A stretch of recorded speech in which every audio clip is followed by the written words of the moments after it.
La loi de la physique est formelle. Une personne ne peut pas être à deux endroits à la fois. Elle ne peut pas faire la même action, de la même manière, à quelques minutes d'intervalle, si l'action initiale est déjà terminée. C'est l'essence même de la réalité que nous percevons. Ce soir, sur les récits interdits, nous allons entendre l'histoire d'Alice, qui a vu cette loi violée sous ses yeux. Un témoignage 100% réel qui met en scène sa propre petite sœur. Imaginez l'image, Alice et son amie Mallory sont dans le salon. Elle voit Emma, la petite sœur, descendre l'escalier en serviette, s'arrêter sur la 6e marche, faire un petit salut, puis se diriger vers la pièce voisine, la salle de séjour. L'événement est terminé, sauf que, 2 minutes plus tard, alors qu'Emma est déjà dans la pièce d'à côté, elles entendent un bruit. Elles se retournent et elles voient Emma à nouveau, au même endroit, sur la 6e marche, faisant le même signe, répétant les mêmes mots. Comment une personne peut-elle être dans la pièce d'à côté tout en descendant l'escalier au même instant? Le dédoublement, le glitch, le mystère. C'est le cœur de l'histoire qui a figé Alice et son amie dans une horreur silencieuse.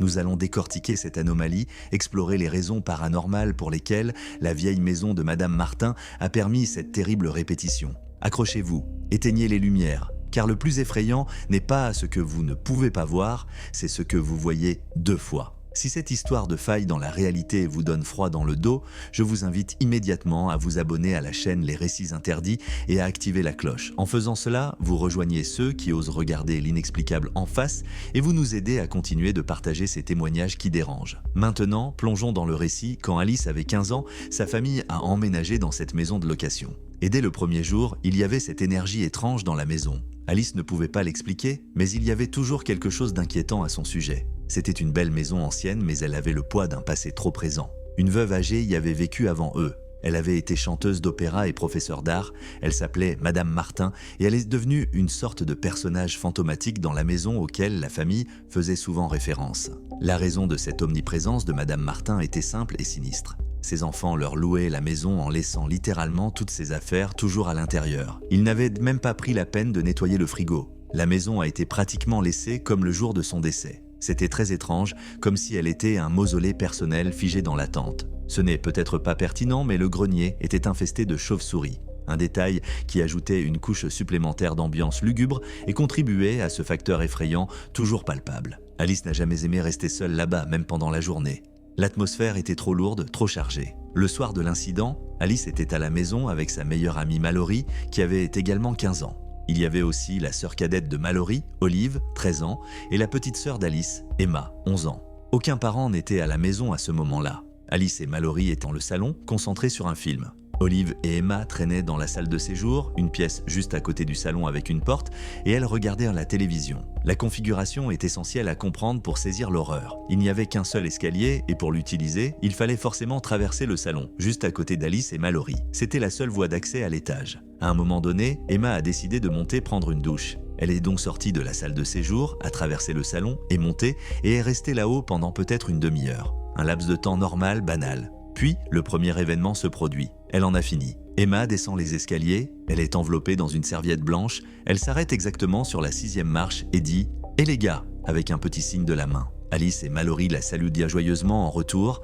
elle continue de descendre les escaliers, traverse le salon juste à côté d'elle, ouvre la porte de la salle de séjour et la referme derrière elle. Elle est censée s'y habiller. L'événement est bouclé, il s'est produit, il appartient au passé. Peut-être 2 à 5 minutes plus tard, Alice et Mallory sont toujours dans le salon. Elle suppose qu'Emma est avec Olive, se rhabillant dans la salle de séjour, derrière la porte fermée. C'est là que le temps ou la réalité se brise. Elles entendent de juste par-dessus leur épaule « Et les gars ?» avec exactement la même inflexion et le même ton qu'avant. Elles se retournent. C'est leur sœur Emma, en serviette blanche, qui vient de descendre les escaliers, est arrêtée à la 6e marche, la main levée pour le même petit signe de la main. L'événement venait de se produire pour la seconde fois, sans que la première version d'Emma n'ait eu le temps de remonter. L'horreur a frappé Alice et Mallory simultanément. Elles ont toutes les deux halté. Elles se sont regardées avec une horreur absolue et une confusion paralysante. C'est arrivé si vite. Elles se sont redressées d'un bond, ont couru vers la salle de séjour et ont ouvert la porte sur une Olive surprise. Emma suivait de près avec un « Qu'est-ce qui se passe ?» Quand Alice a ouvert cette porte,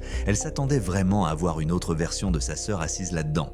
Mais non, c'était juste Olive et la véritable Emma qui juraient n'être descendues qu'une seule fois. Alice et Mallory ont immédiatement commencé à les interroger, les bombardant de questions impossibles. « Emma, tu n'es pas redescendue ici il y a quelques minutes ? Olive, tu es sûre qu'Emma n'est pas entrée dans la salle il y a quelques minutes ? Emma, es-tu remontée et redescendue d'une manière ou d'une autre ? sans qu'on te voie ?» Elle savait pourtant qu'elle n'aurait pas pu remonter sans passer à côté d'elle dans le salon. Les deux jeunes filles étaient tellement confuses et commençaient à avoir peur, elles n'avaient vraiment aucune idée de ce dont leurs aînés parlaient. Emma a juré qu'elle n'avait descendu les escaliers qu'une seule fois et Olive a juré qu'elle n'était jamais entrée dans la salle avec une serviette avant qu'elles n'entrent toutes ensemble à ce moment-là. Parce que leur sœur était si jeune et qu'elle voyait qu'elle commençait à avoir peur, Alice et Mallory ont décidé de faire semblant de plaisanter et les ont laissés retourner à leur télévision. Alice se souvient s'être assise en silence avec Mallory, demandant dans un souffle « Tu as vu ça aussi, n'est-ce pas ?» Et puis, elles n'en ont plus jamais reparlé, scellant l'événement dans une peur partagée.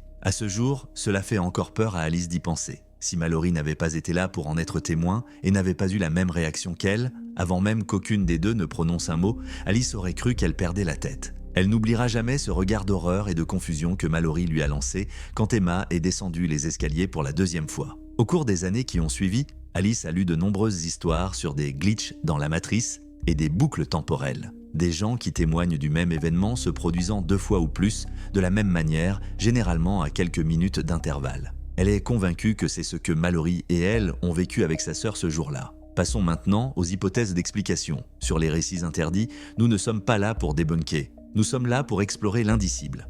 1.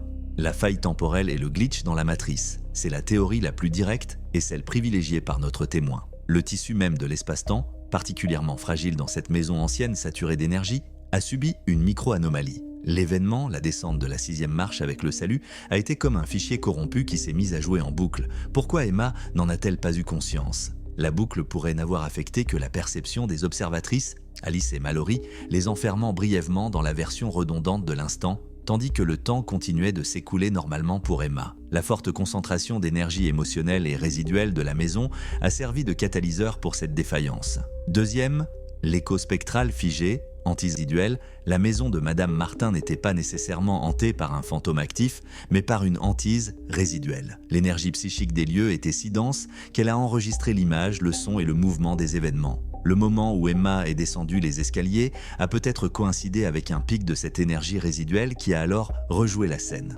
L'apparition n'était pas Emma elle-même, mais une image spectrale, une bande vidéo qui se déroulait. L'entité n'avait pas de conscience, mais mimait l'événement le plus récent et le plus clair qu'elle avait capté, créant une réplique terrifiante. C'est l'ombre de l'événement qui a volé l'apparence d'Emma. Troisième, la manifestation d'une entité malveillante. L'énergie bizarre que ressentait Alice n'était pas passive. Elle était peut-être consciente et malveillante, peut-être un poltergeist ou une entité démoniaque se nourrissant de la peur. Cette entité aurait pu manipuler la perception d'Alice et Mallory pour créer une illusion perceptive synchronisée parfaite. Le but ? Semer la confusion, le doute et isoler les deux adolescentes de la réalité de leur sœur. L'horreur d'un double qui ne devrait pas exister est bien plus terrifiante qu'un simple bruit dans la nuit. Le secret et le silence qui ont entouré l'événement pendant des années sont la preuve de l'efficacité de cette terreur psychologique. Alice et sa famille n'ont vécu dans cette maison qu'1 an avant que ses parents n'achètent leur propre maison et qu'ils ne déménagent. L'année dernière, sa sœur est retournée visiter la ville et a dit qu'elle était passée devant cette maison. Apparemment, les propriétaires l'avaient visée en 2 maisons distinctes pour la louer à des étudiants. Les 2 sœurs étaient d'accord sur un point. Et c'est une pensée qui donne froid dans le dos. Les étranges forces énergétiques qui existaient dans cette maison n'étaient probablement pas très heureuses d'être divisées en 2. Si l'ambiance était oppressante sur un seul foyer, imaginez la tension et la confusion maintenant qu'elle a été tirée et partagée entre 2 locataires. Le silence de Madame Martin a été brisé par les travaux, mais son énergie est restée, fragmentée. Voilà donc l'histoire du problème dans la matrice d'Alice. Tout est vrai. Ce récit est un rappel puissant que la réalité que nous prenons pour acquise peut se plier, se casser et se rejouer à tout moment. Ce que Mallory et Alice ont vu n'était pas une erreur de leurs yeux, mais une faille ouverte sur une vérité dérangeante. Le dédoublement en temps réel est peut-être le signe le plus effrayant que la matrice a besoin d'une mise à jour urgente. Et vous, chers auditeurs des récits interdits, avez-vous déjà vécu une seconde fois le même instant ? Avez-vous déjà vu un double de vous-même ou d'un proche à un endroit où il ne pouvait pas être ? Partagez votre propre glitch dans la matrice ou votre expérience de boucle temporelle dans les commentaires ci-dessous. Nous lisons chaque histoire et les plus terrifiantes finiront sur cette chaîne. Si vous avez été captivé par cette histoire et que vous osez vous aventurer plus loin dans les zones d'ombre de l'existence, soutenez la chaîne en vous abonnant et en laissant un pouce bleu. C'est grâce à votre soutien que nous pouvons continuer à donner une voix aux expériences que la science refuse d'expliquer. Merci de nous avoir rejoints dans l'ombre. Jusqu'à la prochaine fois, restez vigilants. La réalité n'est pas toujours ce qu'elle semble être.